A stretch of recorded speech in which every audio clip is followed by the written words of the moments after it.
Matama evanga ile mana ya ole tua masanga e a po iu oe ole tau tai matapa. Hey, hey, ho! Lua midu tau te ni le afole fai le divang ole fefule so for regular so lua ne ole masino o kuso lua fe lua fai fi fele nga e toi fa tala fa tuai. Ya ma fa malo antu ila mai mo ele nga te leo la fa funganga I tono mo te malawa for le fringa wenga o pisinisi company lunga le tele e va pe fo I lunga le tatu tua I benga te fa langi le radio Samoa. Ja, maar zo zijn toen ook al lang jullie en maar we mailen daar toe. Jullie voor je wijn, al zo maar lole voor lang maar lole en zij maar lo voor jullie tang wan tai. Vaat talen van maar sunny leven voor een toe ja ook op je aan toe te maar moet je daar maar toe. Le maar lo zullen nu of before. Jullie fana wa ongelo toe ongelo de ja zo voor really. Ja, maar die voor je ja zo wie jullie na lofa wat ik mailo toe zo voor maar man te wolla. Ja, daar toe te facile van jij longa op jou mga longa lol. Ja, pe ona bas dia ia fia Australia. Dat zie mo le daar toe over daar. Tell do ai ma fa so ai ma ta upu le tu la fono o lo fa pe leo nga fa toli mai dai le matanga al wengo leo. Ja, fia le wa daar toe filo jij. Le maduia ma le sunga le santini le tofaya tu mrava siki ashu. Il ring voor Ivan Lesso van Jan toe maar wou maar lole. Sopo ja maar lo voor le mail ne jas. Ja, ze voor meneer lo te fa voor mo por aftelling of se maar net toe la le fiafi va pe for ia. Tato pulinga je maar tato finga linga tato litio nei. Ja va pe for on pe le toe pe for ne tenol te mo solo ta fa talo fa tasina fa fe lo ya to for manul tato tenu. Malo ile tawata ile niva yaso savili afa foso kasi malo lo savili tu malo tu fo ya un tanga si sol tu la fono malo lo sole pe je fucking hina finger vai ngade ja malo o tanto wo le mansino uso tu bravo ja utililo ya ni ngar wenga sa fita tu ya ile tu ngar wenga le mansino you like ya ilongan to telenisina na on tu ile tanto ofisa ya pe fa para foi pa o ta vale le mtanga lwen kuson mele ye si dit fa du fu fa kura lo nga ka won mele ye ole neva ya so fa si pisi version ni se man mal fa pe fo le fa fa nga le tato tele yo va nga sa fa si pisi le neva ya so olo ye lava nga lwenga masani lava ya al matanga lwenga lo fa tino ina inisi fo io polo kalambe lo fa tatia wa fo ile pa yo tato tino if manisi fo yo va nga fo onisi yo va nga ele o se solitu la fono mai eu no o ma avea ma solitu la fono o ma nai fo ne fi o tato filo ye e ba to inisi yo va nga fo yo wale longo puile ino tato tino pe la lo va ya solo nei o lo va ia le to telefono lo alo ma fana o lo ma ule soifua mali ia ile ia le ngatala va i tonu a inga i ai me se fo ia va fo ile le yungani o lo va ia le va ia solo nei se manuma le nei fo masina le masina se me tuni taimi le tau malulu taimi e pito isili ona faisi popole i le mtanga adwenga ona o i o lo la matia ile soifua ma sa ngale mu le fana me se la baila to i la lo i fo ma to sanga la to matua o lo va i el mtanga luenga le lo ia le vainga fo le mo fa tasi ma tu ma fa nau lua ia o nisi fo i po o mana tulu le nefe fo mana fa fanga le fa nau ia ai ko fa to le scheme fo le to fa ko ua ma mo sai fu mana tu fo sa mo le vainga le e ti la ven mtanga luenga se ma ma fo ta tu tu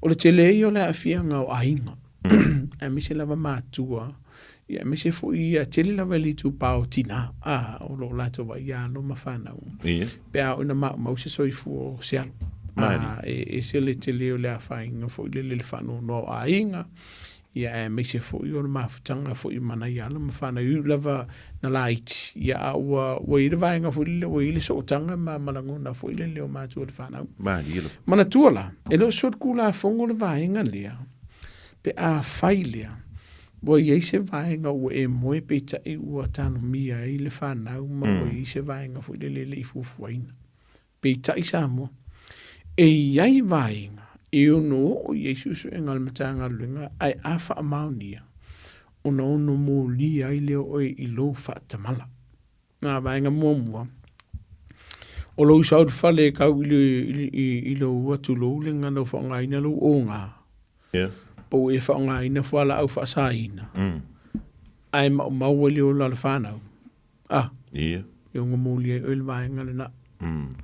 O le si vaenga, o i se vaenga hu le po se lua misa anga maratina o la inga. La vea i ka mai giki. Le a vea i le whale mai. Ai wha amoi. I ono a fia i oi le tūlafun. Ia ai whikala whan mawhauwhau ia i Samoa ni nefias. O mawhatianga o le mawhauwhau ma le loto ina o maule soifua. Ko i so aku lo lam morianga ia. E whaila si te le o le a whaina o mawhauwhau i la tō. Ia mahi whai o la ko tangata. Pea o ina whai morianga. Mai le ma whai. Ona i se vaenga e ku mama inga i le matanga luenga. Le whai o ni morianga. Pe ai loa le le matanga luenga. Ki le ar whakamala o maua i le sori tū la whana o e whatino inga. O le whautuanga la vai, o lo whai e tātou porkala me i vai asa taitasi, o lo whai e tātou porkala me asa ngafua mas wharaile. Ma tua wha mole mole. Ai ei se vaenga e mawhai una tu o i le atali i po le a whawhine e whatara whataita e se moenga pepe fo i lele. E kangi. Ai saunga re mu. Māri. Ai le o le taun whai fo i le walanga i le taimi seman. Ta te le tio i le la babao na i tina le te le taimi whanga ino le whanau ma le ala le taimi. O ifo. O le ngaluenga whai whaatasi a mātua, o le ngaluenga whai whaatasi a la ainga ma le whanau. Ma le whanau mātua, whamuna mole. Whai se whasosa, kuse wharikinga se whai singa marolunga. Wifo oi ta maa, wake wifo o ngā pe kia wifo le tulo le whafonga la tunu. Māri. Wifo ngai le le ke mala malama le se vaenga wha le tung. Se whai sau ngā ruenga. Māri. A wheu kau whai le lava o mātua. Le whanau mātua. E loro se furu kau sanga por se furu wha por le ai. Wa ai nisi o lava lo tamai le vaenga o tātou whanau. A whai wale ai. Ma yu kako ainga. Whai ngai yu tātou ainga. Se wakua si au kamale se whai a singa o koma. Mo ainga fo i wha mon mole. So swani nei yu tātou ainga leo lo i e tātou whanau laiti. O le te leo le ngā luenga. Pe a maule soifua. Au le lai kiki o le ngā luenga. E whai e na ia maua i se puipuinga marasau ngaremu. Māri. O le tūlanga fo i le tūmanu. O handi wha maumangua le tātou mtanga luenga. O ia man tele i ele sori ngā tūla whono leo sawa ino tamaiti. A misi a pepel ni wai tau. Langa ofisi tele o whawhita rie tūla i mai. Ia e tantewa ia malota loto hui lele ua matoa nuti momoia. O nai whana witi. E lei Anton te tausa. O nisi ta i lua masina. O isi ta i wha masina. O isi ta i se fulu masina. E leo le whawhita auri e ole la iti o mātua o ni tamaiti. O la sisila i ele matanga luma i le tula. O le upu moni a sirisila i la tu o le sa whaina. E le nao ni tamai, nao ni ungali la iti. O la fo i ungali i mātua o lo a fia ai. Te leo vaenga e a fua i vaenga whapea. Māri. O le ava malos. Whalau whasaina. O se vai le vao mātua o yo lungali. Ta māmartina o i se vaenga fo le lo māsaro salo i lisi o le wha maungi le tas. O lisi vaenga. O le mwheng wha angarka me kiki tūlo sa mo mara whafonga. O le lava le ono sai. A leo lo wa ia ta mai titi. Mana tu e le vaenga le sa e le te pofu i mare sirifia la tunu. Le sa i lisi i le na abet wha msinonga wha mai ngā ula maruanga a lai wa ilka me kiki. Le na pa uwai. O lisi ia le sa i se tasi fo i o alo fo i o le atunu u lea ua lokaina ni tanga luenga leo le sa i lungo tatu penga ta whailangi. Ia wale fia wale ngarka me kiki. O iei fo inisi o la tau a wafa o leo nungari. O ia koma iei mao ie whawhewhe fine tulo po ta mawho i aunge koian. O le wha o di marka me kiki. Wa iele la ngona fo le vai mai loa ia le tamare la aru le wakangiri kam ki koi fo i mai loa. Pape fo i tina. A wa whainga i seifu o le whana. O ila, upu moni seu man, kuwa e lua le whamsingonga manamtanga luenga leo. E whai morianga moi. Mai, e le ngatai i, a e whai fo i maa wa onga. Mo i la to wolo wa whaina, ina ia whamautinoa. I le toi tupulu vaenga lea. A e le upu moni ia. A tilo ia i vaenga lo tupu. to tele lava I tangata Pasifika ma Māori o lo tupu e vaenga I. O la ule tae ala nisi o vaenga. O lo lava ia fautuanga mo le tātou atunu o lo whaafonga mai le whiawhine nei. A whai o e si la fia o lo sa waina ia nei whanau laiti. O lau po se o mangu ke po ili lima kausanga. Ai kaule li longa ala fautulo sa mo mal whaafonga. E le tutusa ma le po a ia le masaulia. Te po a ila o le kasi kausanga. Ile ese nga o malosi ma toinga matua la o ile whanau. Ma ke kali inga ki ngā lea e whaatino ina le sawanga lea. O lo na winga. E le te tawun tupu le vaenga. O le whautuanga la. Mō mātua o lo tupu vaenga I e tonu o lato ainga. Kare whakaika. O lato whanau leo whaia lato whanau lai tile. Ka ngā bidi I mkanga luenga leo leo. Ai leo le vaia kwa o lai sasa. Au wale fasia ka maiki. Ai le yasi ta lau whaia. Le ise ngā yoinga. E le wha. Tulo sa mo malinga na la whainga. E le o so whaikala. E le o so le lofa. A o logo lofa leo la e whaia ngā luenga leo le mtanga luenga leo leo. Ai se a. E wha sao ina leo la le whanau. E wha sao ina I fo I la tau mātu po mātu o fo I. Mai le mōli e whamsiru. Malo, ia. Antonu ai le dei vai tau li tu mana wa. Se umatu inga soli ga tu la. No ia mai tau ina foi le nei vai tau. Ia u te lo foi. O nai ia nisi foi o metotia. E mi se ia tanto mata buio o tu le mtanga alwe. Wa o tu le tape nei na tanto foi la foi le aventu oil. Fam si donga pe o le na sol tu la fondo tanto. O nisi a wala o sa ni e le vale o tu ma fam si no. Ina ia tau fo ia nisi o fa fi tauli. Ele tu nga tel. E ma fai foi le na fo la mei tua. Ia ele tu la tanga te lu mal fa si no. Ia wa tu lo lu mal fa si no. Ia mo ti no wa pi I fo I lo fa la tu la. Ngala. E fa te mon e le vaenga e ta u le fa ma le TPO le ta u le te pai oranga. I le si I fa Britania o le supported resolution po le alternative resolution. Po o le si awala. E ma fai ona fo I ai fa fi tauli ma tau soni ngā tu la fono. Ese mai le whamsino. Ia la kakarango mo mo whamsino. Loka loa ia siaki leo leo ia wha leanga ina ia le wha leo le si ainga. Mai leo loka. I vaenga maasani lava ia o matanga luenga le leo mo le whamsino. Whai lo le whaila a mai le a whaila. A mai le sela. Le si aso so ai kuro mo le whamsino. Ai a whainga Amerika ia o la sona. E tu o ia le whamsino la sona. Alu le whaamisinonga, a mai kua, a mai e nofo wa aia, a e tolo mōlisi tolo māsina. Umana ngā koe alu waku, e koe kolo fo I mōlisi kolo māsina pe a whaile I mawola wasitani. E umai fo, o wa markau sanga o whakarikari tolo sa mo mar whafong. I le whaamisinonga lea. Maua mai le kali mar whai unga, e whaasala. Vaenga mua. E kusi sau kusi I whato e se awe le ainga. E ko kongi o e mea o e whaaleanga inga I o I whalo le ainga la por tā vale. Ke alo e whaisau a onga fo ilele ke ailo wika ma lo whaaleanga inga o mea whale ma me whapena. Ma le alcohol ia po le awa malo si ma le whala whasaina. Awa onga nai te whaia. Alu o lisi vaenga. E umarange I olanga. O pipi ia ia lo ingo I lungo records po wha mo munga mtanga luenga leo. Sa wha salaina oe. Malisi vaenga. Ia mai ngā wiku lavo ia e kuri. Ia. Peitai. Sila lo mtanga luenga leo malma lo. E ia si awala. E mawhai ona fo ia. Ai sea. O wha se furu ngā rusi aki I le official whamsingo. E leo ia se swinga. Lea la na fuai.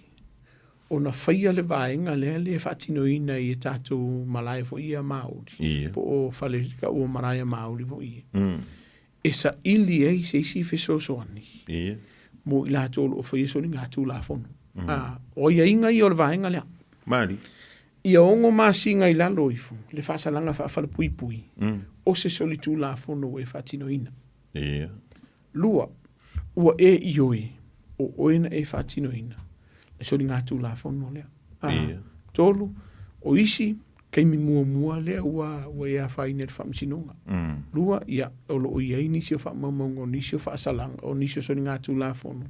ai le o le tu inga so le tu la fono le na mo ni mo oi oi ia o le se senga la le bidi mai ngere kua o yo siaki lea o siaki ale ua fa ale anga fa le o si ainga le o ka ifa manam o atu mtanga luenga leo leo loka mo mua siaki ba nga mo mona le anga tawan fa tino nga luenga mtanga luenga leo leo titulo tu ia li imata mata mtanga luenga leo leo leo no ka inga siaki o le whaasalanga lava ia pe a wha pe wha maonia ia o le ongo masing pe kolu masing o le wha le willful damage wha pe rola ia lea ia si vaila pe mwheonga awe i te vaenga le ta ua o le te pauranga ia po o le si vaenga le Mosef Soswani whesiri no ia siaki eke i oi o ina e wha leanga ina ia wha malama ai whai mai siaki ia o ang wha leanga i o lunga la bolo wika ia ma lo le si fila o kwa ile no wha tino ina a mai lo le matanga luenga fa kumulo le form o le form lea e la form le matanga luenga e la to ina ma wina e sia ki no wala wala la form le matanga luenga le leva ia le vaenga lea e ama ye sia ki o ila ele ave ai la sia ki le sela ma vele laki o le ale o le sela o le ale ai se vaenga fo le no va ia pa war vaenga lo fa siaki e alu lo fale ua sao inga e koe sau i fale trespass notice fo le ave siaki ia o ila e iai vaenga ma ai inga e te tau na fatino ina e siaki ona fai ele fai unga mtanga luenga leo mal vaenga le i tato malaya maut ia kako wo ola i tono malai le o le vaenga lea, e taipea o se saufa inga fu ile le tutonu Indonesia fi. I se no. E ke aru waku. E te nofo mai o nga o ele sa fatupu ina al whalawilawi. Ai to o tolu tangata i ena nofo atu i o le pēno po i la tau le lunga le laulau. Peise le lau whamsingo. E au fia i ma leo leo. O le ala tau laulau atu o morianga. O le avanoa le a seumanu. E fisilingi ai oi vai man tu ai kur fam singonga o le lo ia ku mo oi e kere ku oi peitai o le o upu umana fa mai le lo ia o upu ia sa e fa matala ina ile lo ia mari le ala o mai i nu mo le vai nga folia o le ale ai se lo ia a o e man tanga luenga leo manisi o ta o tato community po o le la ia e fisili siaki e te io morianga i o le hase mafuanga. O nga wha makala mai lea. Una tala noa le mawhesiri. O le hako ngon me ua e whai le vaenga ia. Wau le fianga o la koe kausu e mai singa di makala i o la kua o i whakau i leo lava se mako mea ai whanga i se kupe whai se mea ai e lau whana. Ia ave ako e palawa le marukua i o wika o lo whale anga lor whale. Whakeking whawhengo whia. O ila i ele se singa se umanu. A pea kulo le o le piano lea. Alu la e whaia wa o onga ia i onga e sa wailea. A o alu sia ki whaia wa onga. E alu sia ki whane malpusa me hai. O le ua matona ngā lue le matanga lue ngā leo ma isi o whala paputonga i e whaia rwaenga lea. Whai ni se fsoso ani ma o onga mo sia ki. Ia awa ini to e tupul vaenga lea. Ai whapewhea lan tangata le nā whain? Ia. O i e tala noa ai, e fia lea whai o mea i anga whaaleanga inga. Kukongi umai si akiri vaenga lea. E iei lea pano e tongi ai. Lea fu ila umana tala noa, mtanga luenga leo i le nā whaina. Ma wha matala i o nisi o vaenga nā lai o na tupulu mea. E iei le kaimi. E le manga oi i e tangata lea sa whaina. E o si aki le tūlanga lea le la ave iei. Ona le le loto ti ngā peikai. E va ai mamau le mtanga luenga leo. O le whakua maua leo le avanoa a whaonga ina i le wauna ngalea. Pe i si swing. Ke le lau kaimi, mātou tali e ina i ele mana ongo i lātou i le mana o mai e mai siaki i awe whamsinonga. Ai whai e mtanga luenga leo le whai unga. E i loe mātou e te le swinga e whiona mawai. Vai le vaenga mo mo le se manu mo fa fonga tato tino. Ai alu fam singonga nga oia. Malaulo ia. Uma. A sor fa salanga wa le kulo fa salanga.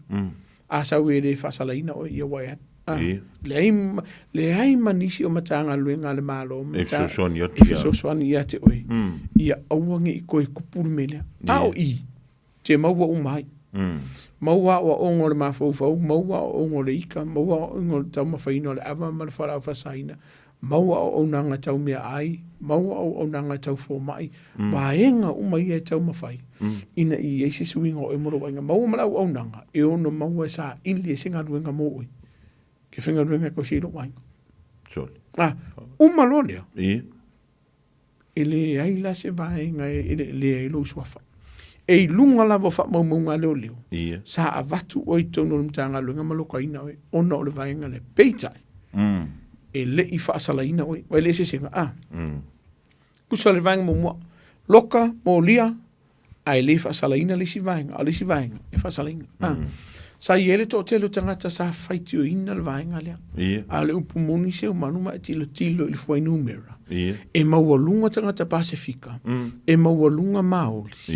O lo la vele ve le vaenga le mafu anga le na lai ona fina wina fo e nise I la to fo le mai le tato I tu ma o li ma le malo tau ma faina fai se si swinga pe yar ka magiki sa le si swinga mai lo fatala no fa le ke le yo swinga le vaenga le o le fa taila I le vaenga le o no lo unga lue ma o lo o le ma so lo unga le vaenga le to tele le tato tunu le sa o latu fa nga ina por kalamele o le vanga fo naso se matutano nga maltata o tunu o ki no kulo le avanga fa e ono fa nga ina o fa tu ina no le tunu ai halu va ila lo ia te talo ma e talo sanga ila lo ia fa mon mole pe ma fai ona ave oi I le vanga le ka o le te pai o ranga po le TPO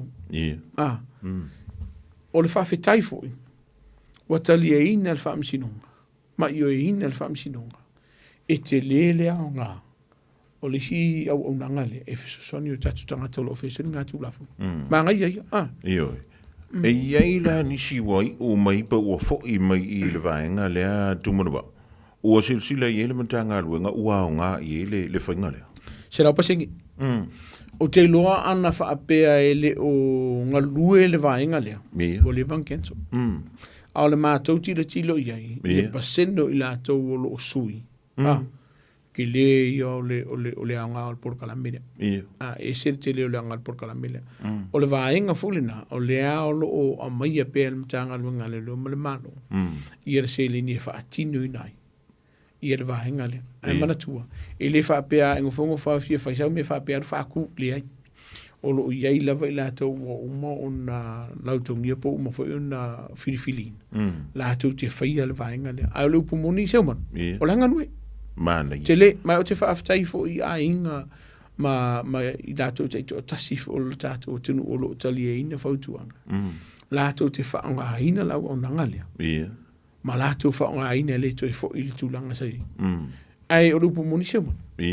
E le se rau pasenge umai ki o le iai fo inisio la tau sa whaia ia ai peita I ua koe e kanga le whaalua I kongo le poka la mere pere e mawhai o nga whaalua ia e mawhai o nga whaalua pau ala le vaenga e se le tele na le au ngā I mato e fo I e mato le si vaenga lea ai le uska ia ka pungi lor whaiko koa lea ai koe fo I sa oha o ke kuru man whamsinonga o nisi o vaenga mea o te whautu ina le tātou tenu lo whaafonga mai e mau olo lava ngoa whanga umaro na malo awe ke whaakemu I lava ngoa lea wai mo I ala o whamtalanga se manu ele o whape o kaumwhai e promote pe kausela se si va se olo ai o te whautu ina le tātou tenu whao ngā lea vanoa lea o le makua I le leia lea vanoa lea mo oi lo lumana I so e sa I lingo lau ngā ruenga mo oi lo lumana I pe e fia malanga I atunu I fafo mo oi lava I lo lumana I tutonu ni atunu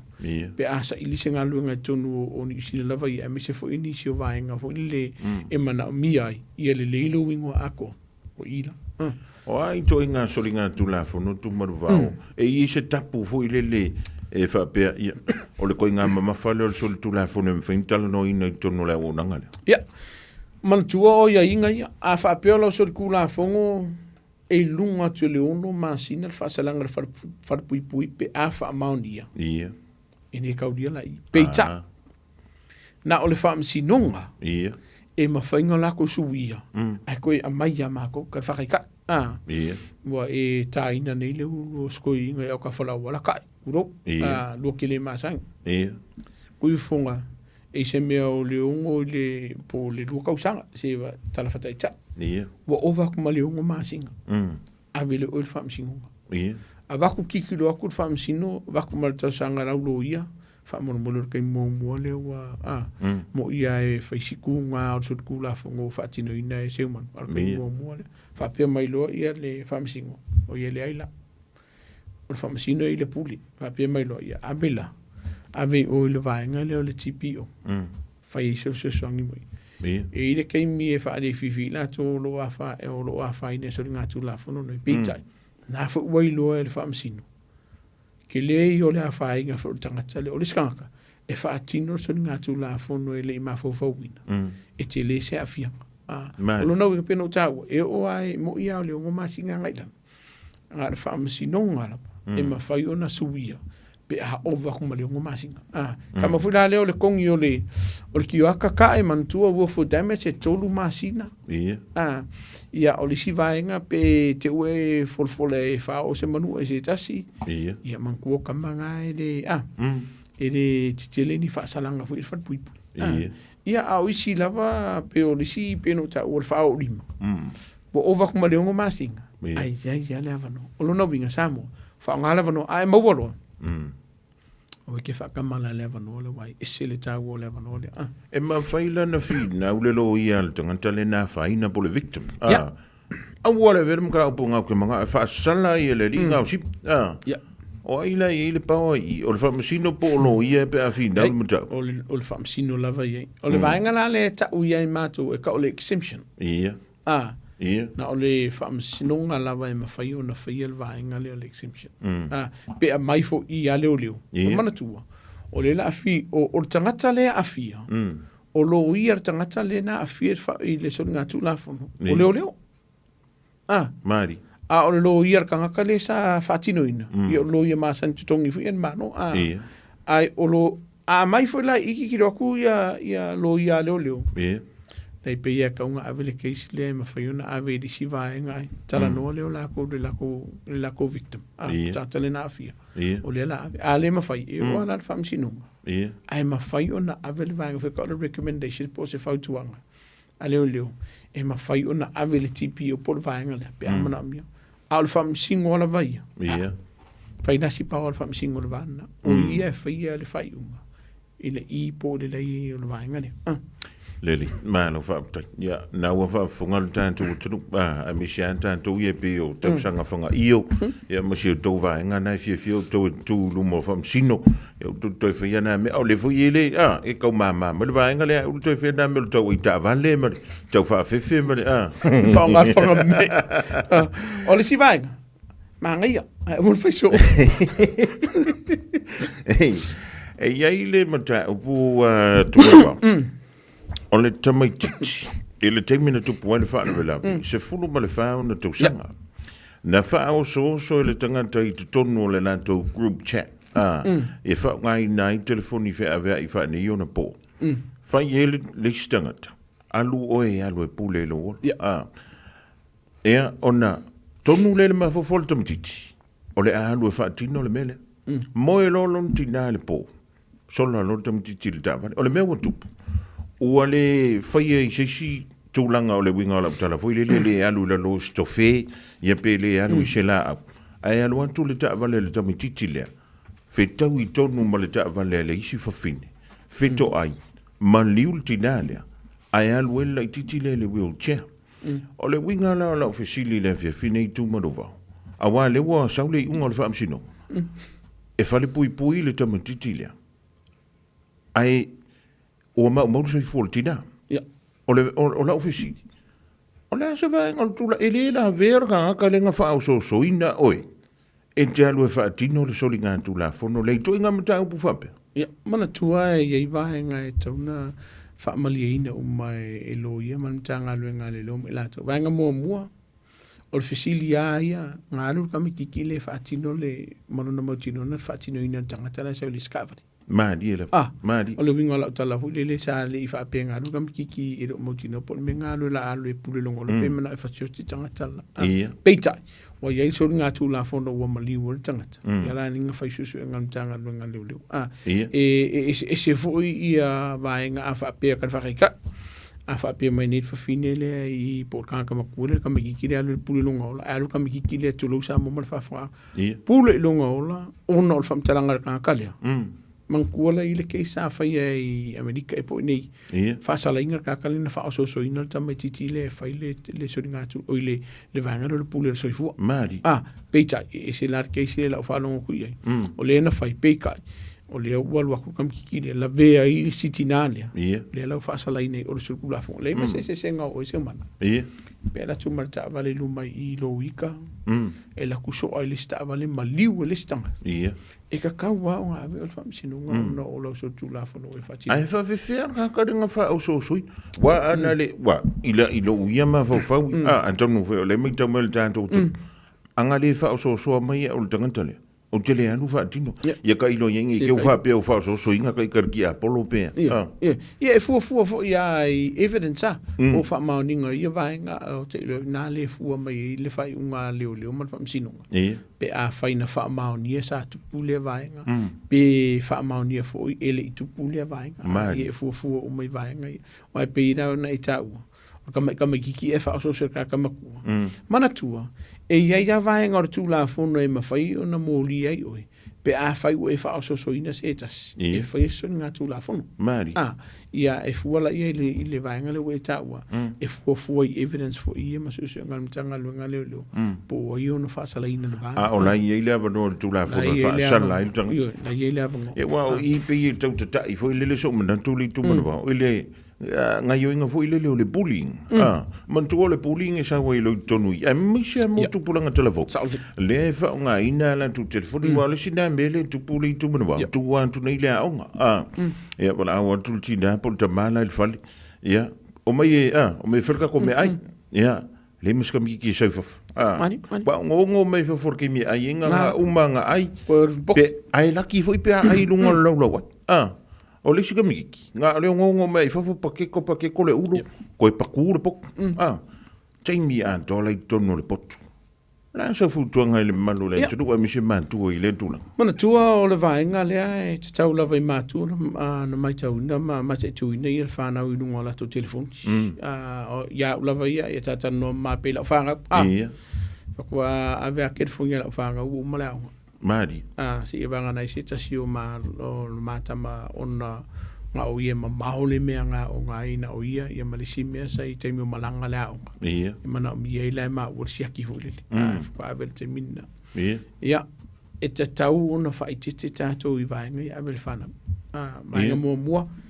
Mai kere whanke siakia. Tāna noa le whana, mai lau kere whanke siakia. Wala upu mongia. Ele I whaatau e le whana o telefoni. Ia. O e ngai whakawar kere whong. Mari. Tala no le whanau I vaenga ia. Lua, a whai ua le usta I le whanau. A vese kere whong. A vese vaenga ia. Walanga I le vaenga peo nei taua. E ma whai ona o le vaenga leo le pulinga. Po I la tofo I o le ase kala wha palpalo. E wha o ngā I telefoni. Ia. A whai ke kaua kui me whapenga, wa kaua I lipo ki al mtanga luenga leo leo. A whai wha le se taimi o le whanau I o mai I whafo e vai ue suinga. Wa kaua sa ini sef so swangi. Mari iro. Wili mai mtanga luenga leo leo lo, ia ini si o mtanga luenga leo lo va ia whanau talavou. Pe ia se vaenga. Oro ia fo ini se o ona ngal malo, whala patonga so swangi le whanau. Tala noa I le whanau. Unu mere, o le si, kero si au vaenga whai. Ka pere wifi. Ia. Wai, ele kwai o male malosi. Ka le se wifi o wape o le wifi le fa o me le fana.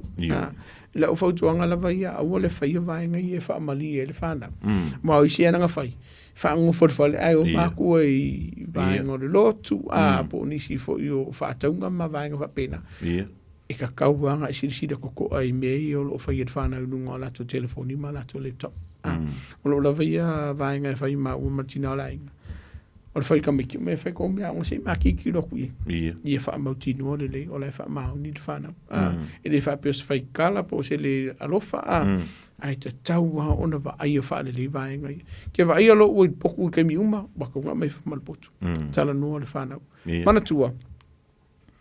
O ene makua e pule lo whane tulo. Maari ilo. O ene matua sa e whatu peina mea uma peru ke fongi man laptop. O oe fo. E le marsi anga te whai e vaenga i. O la wala whautu anga i mātu. Taun tala noa le whanau. A veise kaimi.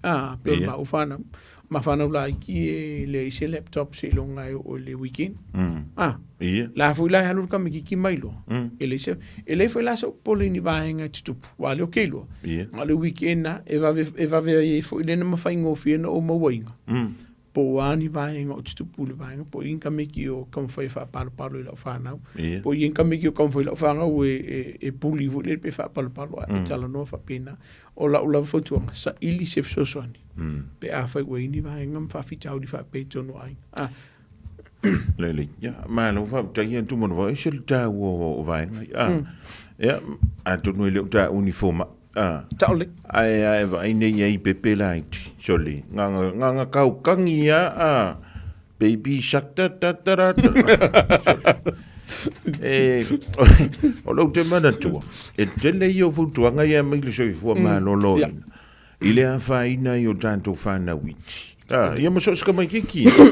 Ja, ile tulanga le pe o le fonga ina o telefoni. Ia te ilo i so sila fia tu mo. Ja, blava ia o tele. O kiki le isi me kiki o le isi laptop ma se iPad ma me fa pena. Ia le fo ia mai fa tuanga sai fu mano lo ina le afia. O le fana o lava ia i vaenga ia tau ki se me fa penga. A o le ma o le fa tuanga ma la fa tuanga le fe finde. O le saunga le mu o le fana o e ala i por kalamelo lungo tatou TV o laptop ni ma telefoni. A wifi fer por kalamelo miki ke te mi e o se foi lungo se fa sala lungo voni. Ma ole o mer miki ki wa ba ku fa sala lungo ia tota miti fo i metal. Ai ese vaenga o i. O le foi tuanga la matu. Si sila to ai vaenga. Ai o le si vaenga monuile marta te mi se man. Ma ngai o vaenga le malo si lo fotu ele fana.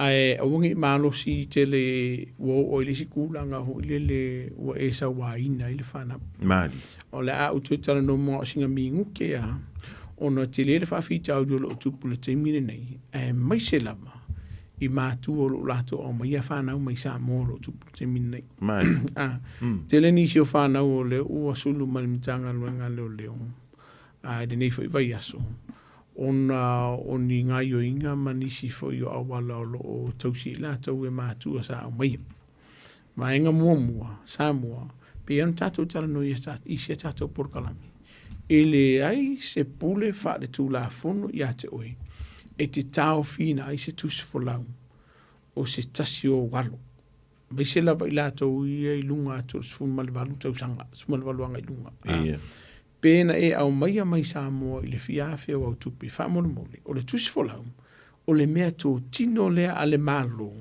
o lo tausi mea I le o lo ona le ingoa ma le ata le lungo o tato tusi folau lua o lo iaini si o alo ma whana ma ua wha maunia I le se kupe o ave iai tole o le alo whainga luenga manos ai le o ave I stupi mana tua la u fautuanga ina ia pui ai o tau mai la faina tu la fon ave ia ile la ko card mali ave I marfam kalango la u porlia e lu se la ai le fa pe ko se la le afanga ko kongi lu se la le por e ia foi mana onga la to si fa nga ina se tu pe monisi vaenga mali ia lua o le ma fai ona ave ina tus fola mana tua ele sta una tu pul vaenga le o le upu moni Samoa e a whaina o le tūna fono.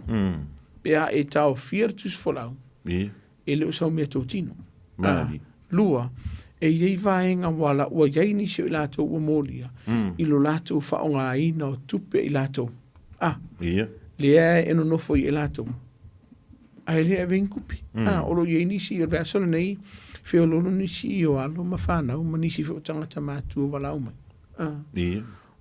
O fio ese maainga peikai o yele vanga foi le lo fa fe quero ese lo ki poki o Samoa o jol quero ese lo ia le ko e vese ku pelo ainga ke ru ese tele yo vainga o fa mata wina la to e ya o la u ni fa tu anga ye la to o fa ye vainga le fa mo le to tu le vainga le ton tu Angola au mai la i lan tau ia mo mia le toi fa fo i mai o lan tu tus fo la le matanga luenga o leo tu marua.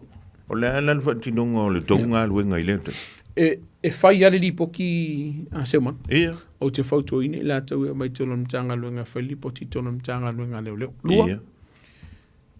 A e fika fa ma fo fo i le oi o e merkus fola. Ia ele te mea koe pipelo mai ia mama. Ia. O le fautuanga, e mawhaina whai e le e mtanga luanga le li poti. Ia. O le kusifolau, o le lopo ua ngau ia. O le mo te Samoa, whai e tusifolau pe awheo tusifolau Samoa. Awheo tusifolau New Zealand, ma li poki ia, whai lau ia apalai. Tolu, e onu kanga luanga leo e mara tusifolau la. Ia. E iai le malu si anga mtanga luanga leo e loka i nai oi. Pe a whairu atu mtanga luenga leo, ai ke musa markus folau. O le ngoile ngol mena wei. E whea e oko wham, oi, e li se kou whea uori, o auren kinga inga, mai kaka ia, mala. Peno ta uori te mio sola. O te alofa foi nei ainga ia. Ioi. Wai na ngai le inka mai kupele ngā luai. Mani. Peitai, ka kou waia, o le kula fongua. Tātou te o ilunga o le tūla fongua. O le tusi folau, o le mea tō tino, o le ale tangata alo, i eilunga ino ilunga, o le kausimia. I le kusi folau o le vaenga le malo. It's a government document e le mawhai o na pule ai oi. Po le ala le fia hafe au kupe walu ai. Ia. E koe whaafo i mea tusi folau i. E te taua o na toe fo i mea tusi folau. I le o na ina tusi folau. Se ia vanga nala. Ia. O e o le whamsingonga, whamsingonga, ia pula le kusi folau. E laki pe am whaina, me se vanga whapena. Ma lupu moni ia pe no ta ua te mua sola. Ia. E ono mo lia oi. I lo fatino ino le vaenga le. O la fautuanga le se o manu tātou tenu. Mali. A whai o iei nisi o walo po ni o a inga fo ina i au mai Samoa. A whai awa i lo le mwhenga whai pepa. I alo whakoi whafo i lato i Samoa i tātou tenu. Lua, a whai ua iei se vaenga o fio ese mai lo la po lo maota fo i whamona mole. Ave ile tus folau. Ave ile lako pancard. Pafi o whenga ruenga. O la ko whafta i le tua ngā lunga le leima ngā lunga mai e wei whatino ina. A he awani o tātou whatino ina le vaenga le kāwhi o kupe, tāwhi o tu stupe, kāwhi kusifolau.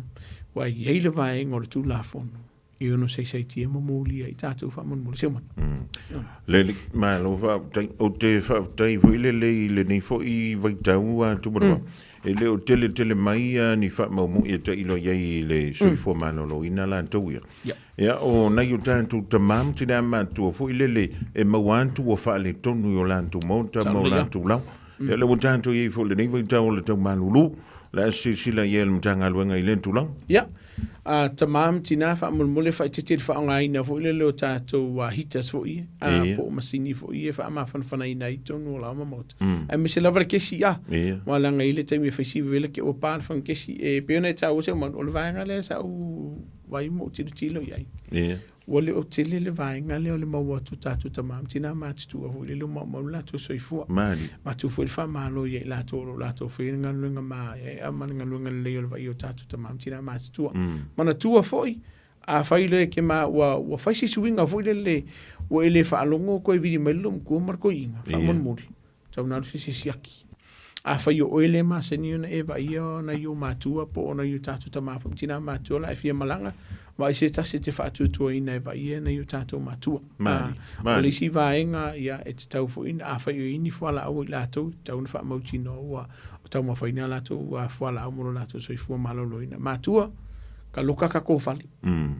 E le o tui lava se malosi o se malosi anga i tamam tina mātitu. E te e toi lau fai, lau surku la fongo whale kongu le whio ini. Lona winga, loka ka kofali. Loka ka ko wha malama, wha maa whana leo tātou whale. A whai o ise meo mana mia, bili ia le whanau po nisi foi. A ua keri whawhore po o na te leo la whainga no a whainela la to soifua. Lele, ja, ne te ui si vanga ta ui le tau nunga ina le tātou polkalame le vanga o le whiawhi tumanua. Nei, te lo vanga o mai mana tua tātou numero masani o le tas o le numero le te wala uina ina tanga luenga le lupe a whai o i se whara la whafose o lo tupu le te mina nei. La mati ai le soifua, saunga le mu, me tō tino. tasi o lima e lua vaenga o le tātou numero le mwhene whaatino ina i lunga o le tātou pinga ta whailangi po le tātou telefoni foi. O vaenga ia o le numero le te wili na inutanga luangana leo pe a whai o i eise vaenga te whiali patina ai le o se wharola whafuasai. Ma le oro tasi o valu whaiva e maua le so sani mo le tātou tunu so lava se vaenga te whia mamalama le tūla fono ia malaua ia te tau. A sau walo mana onga o kei loa e le mwhena o talia seu manu. E vaenga o mtanga luenga po nisi fo i o whala putonga tono ni atunu. E mawhaiuna o ave ia lo whanonga mo mai stali. Aure nefiafi. Whafteila tō whamara tātou o le whasalau mo le tātou o no whaoro nefiafi. Whamuni ele atua le tātou tunu le nei weekend. Ni ke vai koe faisi malulu o anga lokori Isaac al lok ato fo ia fa mdianga fo i se mato e kale sia i stamaki i kale sia fitu tu fio fa lo mai ni el sapati le so ata eu fa ni le tu ai lo to fa mala inga fa ni fo le tu lo lor tato tunu fa mangalo o ona o ia tato fi lo ile vai so fo sai fo. Ja, so fu ia maruia ia o le nganga fa tai e moli antu e ve ia uma fonga ta moli o tanto wala le uma bando le tu i le ngā wenga ma e a fo i pe o le tanto ina lo sunga i le Alexandrini le fo i fiafi e tanto mai e tasi ia maruia te le ngā tu i sounding ngā lo tu i le so anta ia mga wenga fo i o le a fi tai tungai ia ke le se manguia nga o tunga ku fa mai nga ke woi pe nga e tanto filo i le fo le tua ia so i forma e manuia o le dawa e whafonga mai mo mai le tautua ma le tātou polkala me masani ia ma le sunga le Lisantini ia tumorvao siki asu le rifo i vaenga o le fiafi morisi ia wha mtalanga ma vaenga te fia mana malama antili ai wala aula na numera o le olua tasi o valu whaiva o le fo i sila mai le tātou tunu o le whaile polkalami ia le te whanonga atu le te tangi me le telefoni e sto i no tumorvao ia ke leilo ia ipong yang appointment fa bitoa ia o lona soi fo malolo ina le pisi maila na laina ai ia wala mai teimi whainga wenga o lua tasi o valu whaiva e te maua isef so swani ia bale wha mana malamai na fo o se mata upu o le nai te fia mana malama antili iai.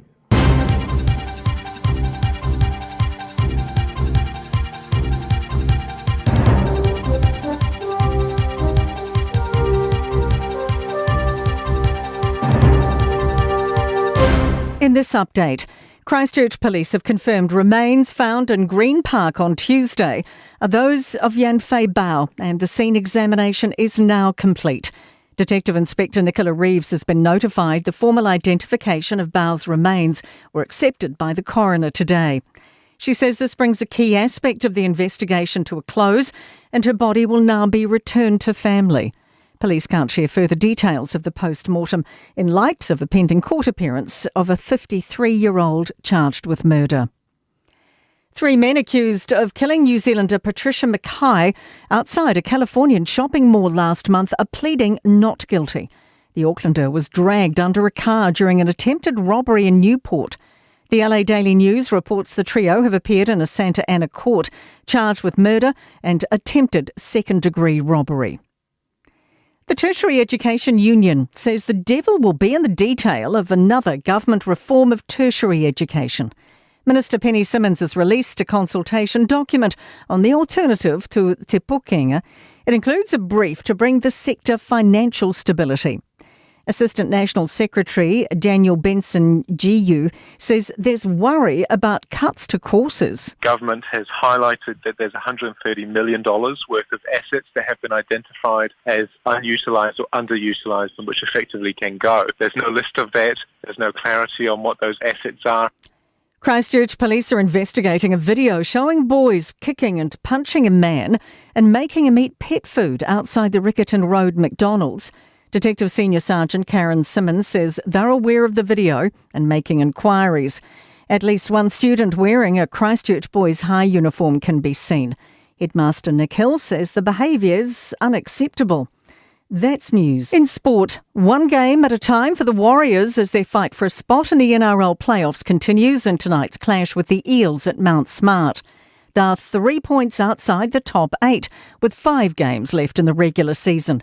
Warriors lock Dylan Walker knows one loss can be detrimental. Yeah, we've spoken about it. Like, we can't dance around the fact that we're one loss away of probably not making the 8, but we've got a clear head. We want to be week-to-week team, day-to-day to get better. We've just got to knock them off one at a time. Kiwi runner Sam Tanner feels he's back to his best just in time for tonight's 1,500-metre heats at the Paris Olympics. The 23-year-old enters his second games after failing to make it past the heats at Tokyo in 2021. And that's sport. I'm Raylene Ramsey. Ua mawhai ona auina atu le tala o le tau i aso taitasi ona o le lango mai a le Pacific Finance Limited. Telefoni o Valselau fitu whawha lua lua fitu. Malo lava Samoa ia lo on sai malong mananga lu fu ile nei fu Australia swinging is report to tell town mail office vai tau ni au kilani ole po na nei le fef mo po na nei from report e telo ne ona ia nei uanga manai timunga ola tu mai po mo le fef na nei ia maswile ngemele tu I saute is sai se full fati ki really velmolunga le so fitu ti ki read malu po na nei ma ingoto la ile to lus full lo minute to Italy tu la ono o ia le tu la ono la fi ana nei. Ole so tau ia le so tolo au kuso ia family report ti telephone au ole so tau ti munga mamafa ile tu ma tu ina le vea ile pitu no fanga poroa ia ma pitu no lata ni nai fanga poroa ia ila ule tau so vile ngmeli tu is sai se fulu lima ti kiri le veno munga so tau ma lo point fitu ti kiri ma e so la ile fulu fitu minute te ile tu lai fitu ile bavea a tau ia mole a tau ina Samoa me lo fisa vai tau ina Samoa fa me report ti winga tau o se vile fe lolo fa solo ina ma lo se le tua loa se vile mai saute I sai o lo fite pela tunu fa ta se ya mana timu pona nei tato tunu o ni so taimi ia mana timu ole ai Luas fulu valu ti ki read velomolonga le so na Samoa luas fulu loa le malu le pona nei temi nei Samoa luas fulu matolu minuto betene tu la e ono la fiafi luas fulu matolu minuto betene tu la e limo la fiafi nei autero svenga this report to tell tau ia mail office vai tau ni au kilani mana Samoa e ma fut mai pelo ala radio Samoa fulu lima ivotolu amo. Well, le tautua le Pacific Finance I lodonga tupe mo so se wha moe e pe o maliu wha I puiponga a so wha nau whainga malolonga ma so se wha lewelawe. Ai muisa le toi fui ato wha nau I le aonga. A palai nei loi le pacificfinance.co.nz pe wala au le ovalu se lau fitu wha lua fitu. E talo sanga sau nonga tupe I le vau le lima se lau ma le lua se fulu a whai tala. E lua miru te whatali e lau tau sanga online. Ai tasi le tu lai whatali e se tali. E ia inga wha bitoa. Walau lo le Pacific Finance Limited I le ovalu se lau fitu wha lua fitu. Ovalu se lau fitu wha lua fitu. Radio Samoa Tasilima Ivatolu Amo Radio Samoa Tasilima Ivatolu Amo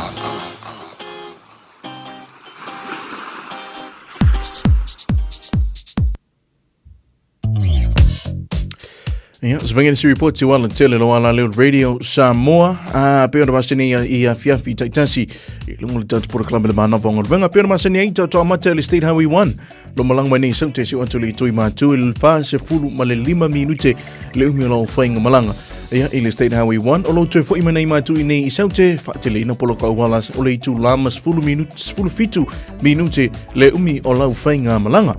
Ia tato se manele State Highway 20 po le lua se fulu no malanga mene saute se otole tu sifu e fa se fulu ma le lua minute le umi o lau fainga malanga alo tu malanga mene sifu e nei saute State Highway 20 level nei fast fulu ma le 5 minute le umi o lau fainga malanga tato se manele State Highway 16 Helensville anga il city 5 minute a olo tu malanga mene il city se otole tu sifu e Helensville e 5 ma le 1 minute le umi o lau fainga malanga ia fai le mulo sa Samoa malo lavalo no sai malo foi le tau atai ele nei foi as farele ia le wuta tomai nei foi ngol neva yaso fai le mulo sa svengana se reporti no le tele no ala le radio Samoa se fulu lima I votonu amo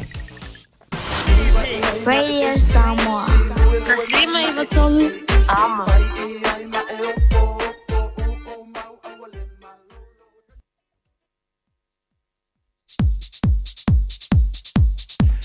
Stemmen ko lawan siyo lewa lus fulu melewa no minuto te ne leng tu lai lima ya ole program ole mana vonga wenga le vai ole fiafi foi sipisio lu ngala wala ri sa ko ya moni lava sio manu tele lava State Highway 1 ya fa pe fo imale 20 ya vai fo ilo mai need weekend tele na pisi mele State Highway ya fulu melewa no lo sa mai na si fo o tu le city ya malo le malo abita vale yo vai foi ni tu ovalo wari sa ovalo til oi lo facile ya yo awol sila telefon ya tangal tilo e so na sila mali e tu wa lu ta vale na ti sila I ma ave fo fonga ni va ngole fi de o lo sa il jo wa música bol mana vonga wenga Michel mana vonga wenga le va ngole fi la so ne yo le so umi el want to ani ta le so ngafua le umi yo le so ya yo kan wa ilo ali sa wa ma sa nya oi bolo le so le so lu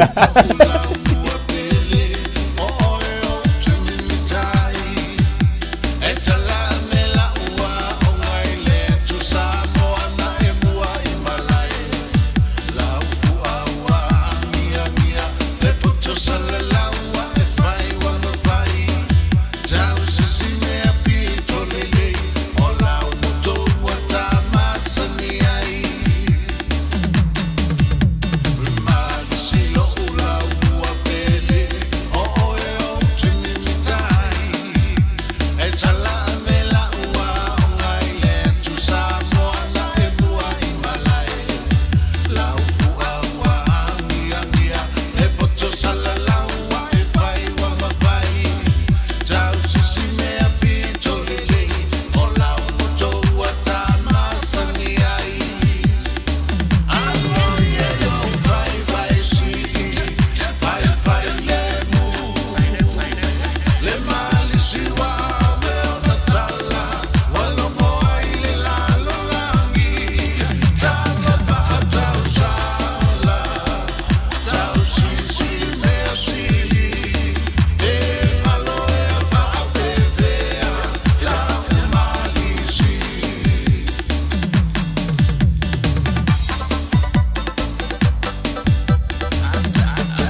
fatua tapu o talalo niue e malu I ai tama fale fatu ole malai fono o ta'alo seilena e titiwai I le lalolangi atoa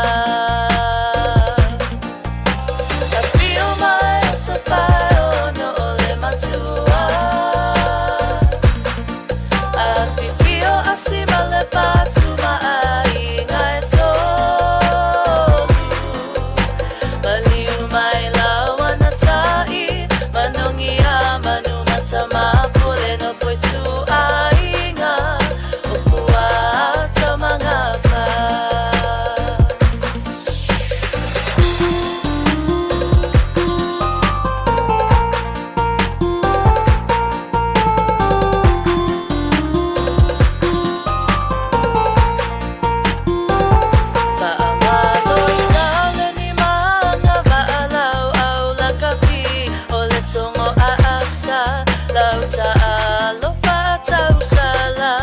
Tala no ai te ne matama tubu mai ifa afia fianga numero tasilau tupulanga mo ta'alo unu o tatiu ai ile nei vasa I feel my otafai ono ole matua I feel asima le patu mai ngai tolu Maliu mai lawana tai manongi a manu matama pole no foi tu ainga o fua tamanga fa I feel my otafai ono ole matua I feel asima le patu mai ngai tolu Maliu mai lawana tai manongi a manu matama pole no foi tu ainga o fua tamanga fa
Fianga sui vilong yala bana vonga wenga liri fo I taimi o le fiafio lewa se antu le tantu taimi ya luse fululua minuto lo toe un tale o ri Julai ono tali yala tantu filo inga ma le tau la udanga le Henderson Cars liri fo I vaenga o le fiafio le tau tua le radio Samoa Tasilima Eva tolu amo O iai avanoa ele ai se tutongi, mo so isu enga o le kāne sa o le tau fale. Mo ila atou ua ono sifulu I le fitu fa tausanga o le soifua. E ta ilua tausanga malafo atu I lau pusa meli le pusa. O loo iai vaenga I whaatino ai le nei siaki. E whaingo fie le siaki. Ma e te whaia la vai oi I lo maota. O le nei siaki. E mawhai o na wawe I loa ai le kānesa o le tau fale. Ao e le ia afia I ona aunga. A mawaloa lau pusa e whaia I lau siaki. Whai loa. E ono la vea I ai lo soifua. Mo nisi fautuanga. Tala noa atu I lau fomai. Talofa Samoa. O Ateshna Ryan, o le Licensed Immigration Advisor mo le Auckland South Immigration Consultants. E visosoani mo so se tu ai ngā visa e malanga mai New Zealand po Australia. Telefoni mai nei loa I le o valu o tasi o no valu fa fitulua. Po le olua tasi o no valu fitulua tolu o.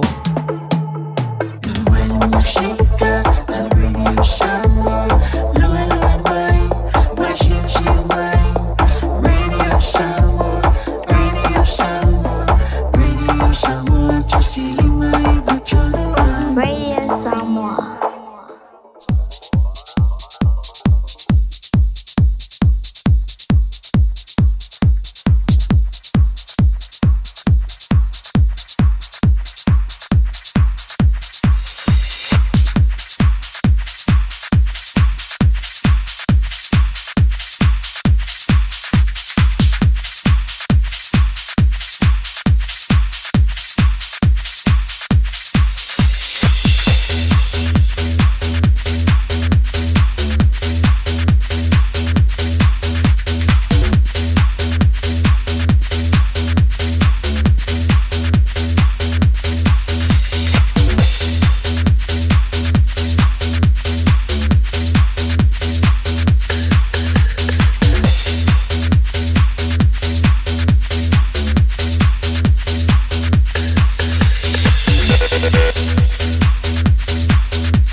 Lewa joy lu se fulu miru tun ta leo ling July o no le divang o le via fi o le wa fa si mai fo le fal tua ya anti o le tua e mala o danga le Henderson ka si manukau e wa fo le fa lo no le la tua va tala van tu anti ma lo nga lui e ma lo fo le on sa le divang o le via ia talo fa te umang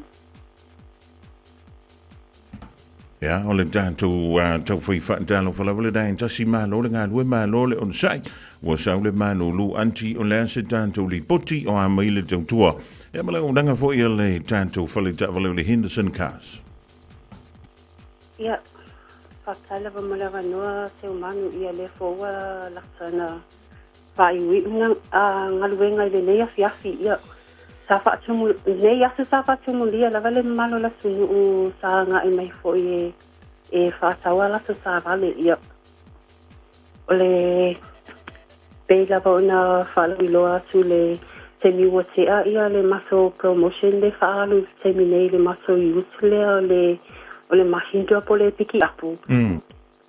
Ia e failo sto telo le malo la sunu ulenga solo mai lava e fa le maso youth le. Ia o lea ua le na saunu umean le maso sa le folio le mahinto. Le tu ainga le kiwi edition. E longa taki au kafa. So leala na faalu ni le maso promotional masa vale fole now. O le fitunu fo o le tamala na fitunu fo leala faalu tene. So le masa vale la na le faalu tene le promotion ye mawai fo le me alo falua se sala le mai lo company al mahindra.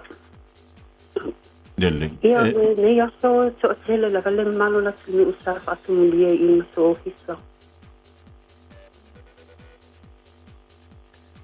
Ne malo fa tai lo no winga la o le piki apuna e fa fita la le me lo fa la for ka le fo na wa ma wa fa to e lu a fe at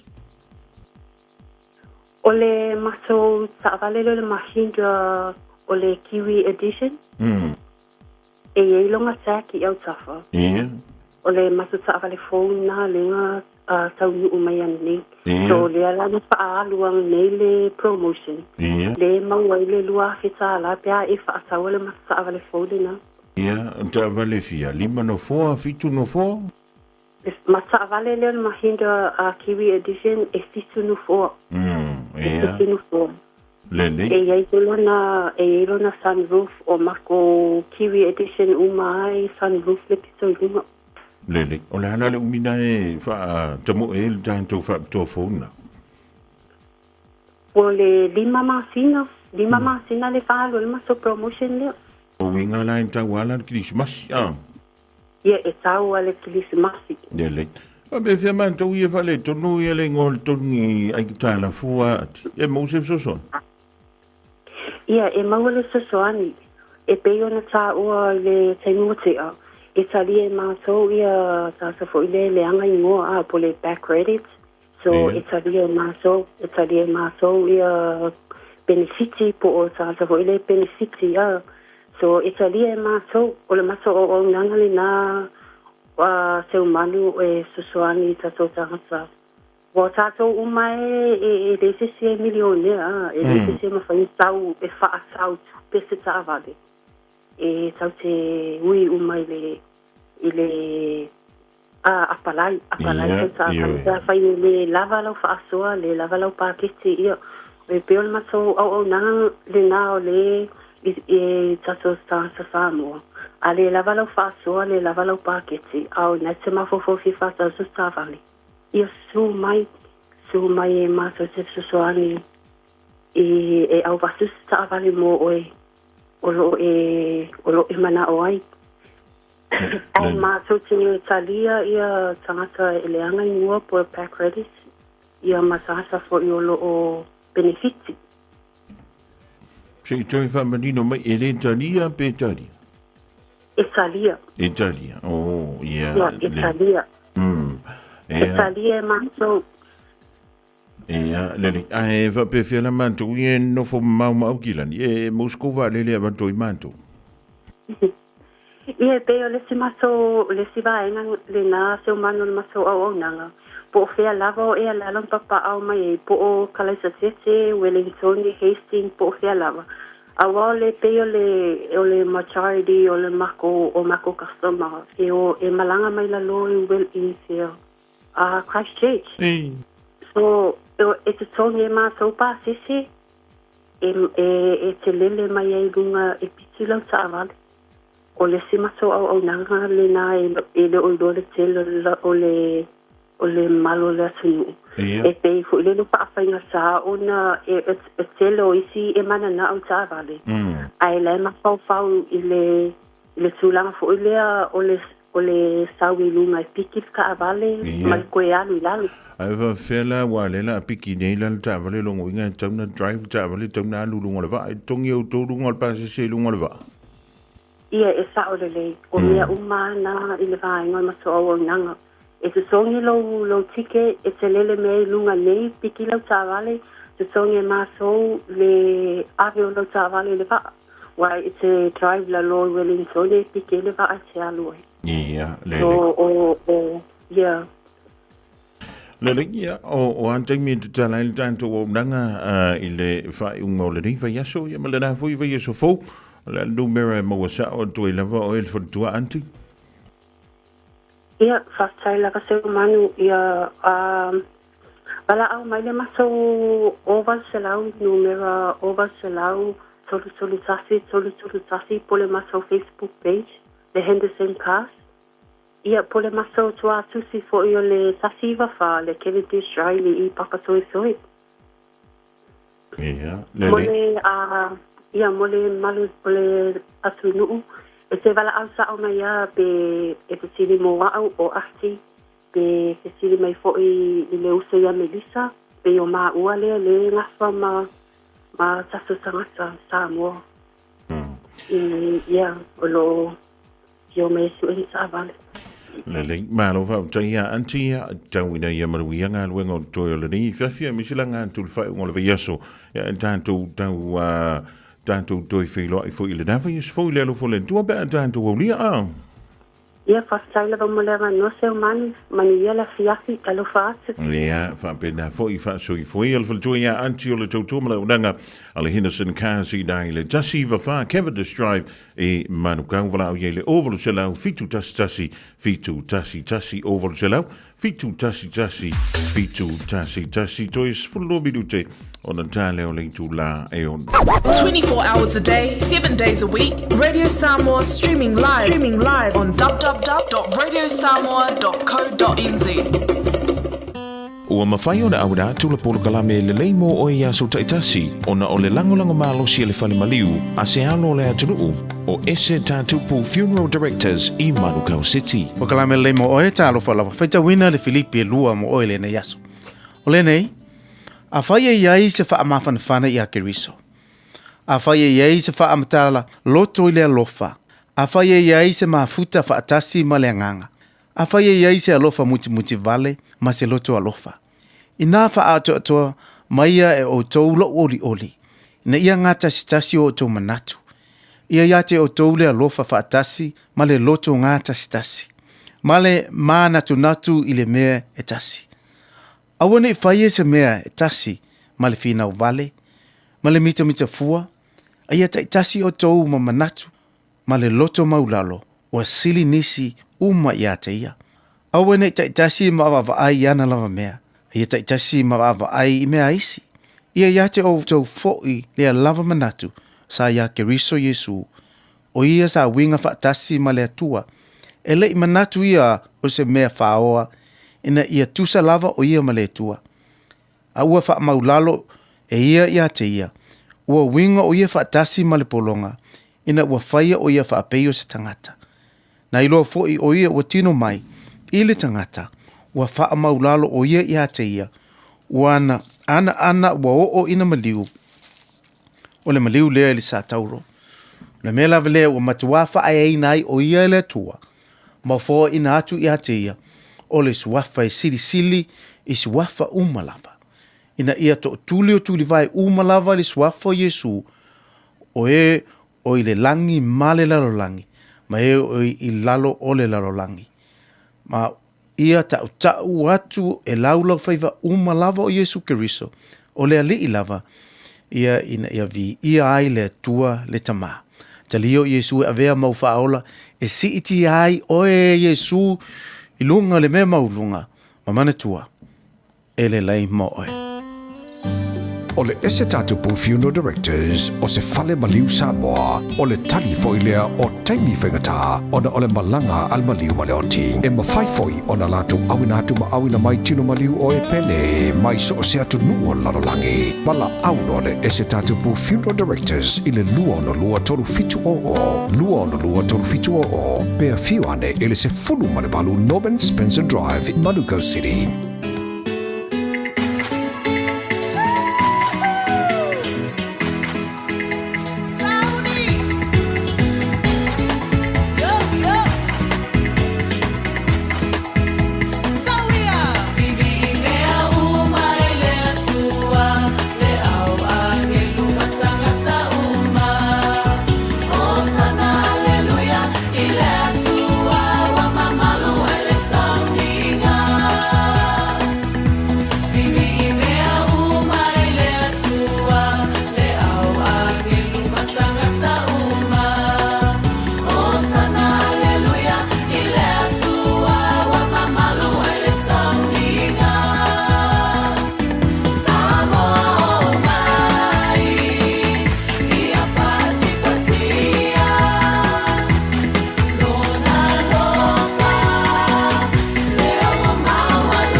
Sio fonga mali mai le au pese le everlasting praise me vi ingo le li u fengoina vivi i me umai le tua fa tawurunga to le tant por clame ele le mo o mo molinga to ile nganga fa fitai ya ile sunga fa fenga ya pastor solio lo longa wa fu ile tant por clame ele le mo o to Moses fo poponga ya ele vai as fo ile temi masani ya temi longa manti le mo to 5 minute tale tula ono tale ono su ya fu ile tant no fo ya matalia fu ile tant por clame ole fiafi.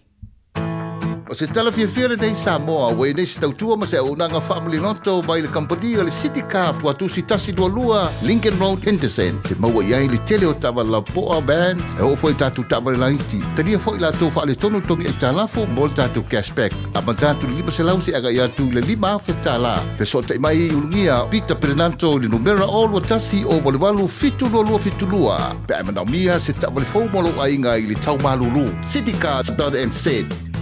E le vā o le sifuru iwa ma le fase furu o tausanga, ma e ngā luenga whauwhalu. Le stala nei loa i le Oceania Career Academy, e whaia wasenga ia fiafi e le eise tutongi, ai ia inga whapitoa. Tanga i ane i le oca.nz mō nisi whamtalanga. Radio Samoa. Taslima i watolu amo.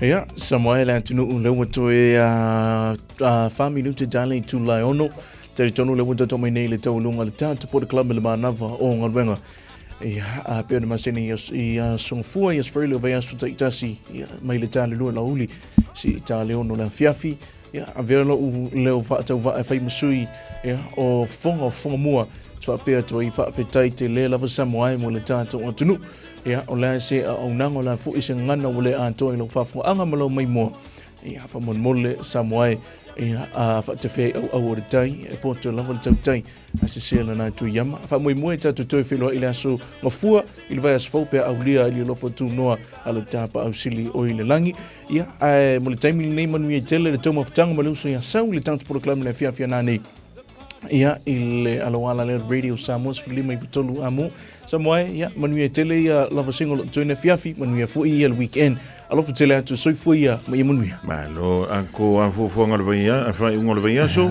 le ni me tele ansio manu ya no fu no fort fale sa o tala le tulu fa fu ngan push vangan no so atol sale ma sa ayat yo alofa ku siu anko ngape aro filo fa ngol ngai via so ya but we have you Samoa alofa antu vatu e for fa ye be vala ye bye bye fa so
In this update, Judith Collins says amending hate speech laws in light of the Christchurch mosque attacks would breach the right to free speech. The government's officially ended the coordinated response to the 2019 tragedy that killed 51 people. 36 recommendations from a report into the attack have been adopted. 8 won't be, including hate speech amendments. The lead coordination minister says inciting violence is already restricted. If you say, I don't like these people because they're different, that might simply show that the person making that statement is a fool. It doesn't necessarily mean that they should be arrested. The Muslim community is questioning the government move. Federation of Islamic Association Chair Abdul Razak says he doesn't understand why the government's spending hundreds of millions on defence overseas and not looking at national security. We are just as unsafe now as we were on March 15th because we don't have a single overriding agency. Police have confirmed remains found in a Christchurch farm on Tuesday are Yan Fei Bao, and examination of the site has finished. Detective Inspector Nicola Reeves says Bao's body will be returned to her family. Police can't share further details before the trial of the 53-year-old charged with Bao's murder. Major cuts to frontline Oranga Tamariki services may leave children in struggling families without needed care. The Family Start program's losing 25% of its funding in a plan that will put 107 social workers and 63 others out of a job.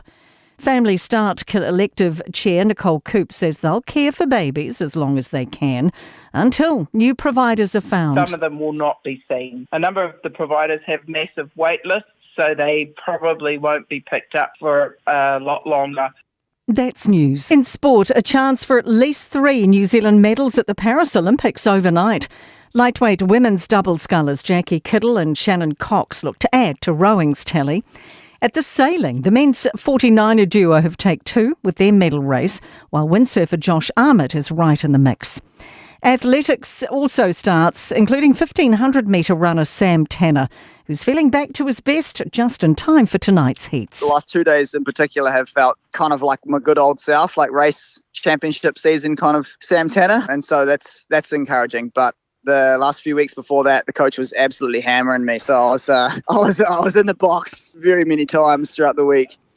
A longer offer from Japan than that by NZ Rugby has helped TJ Perenara to decide 2024 will be his last season here. That's sport. I'm Raylene Ramsey.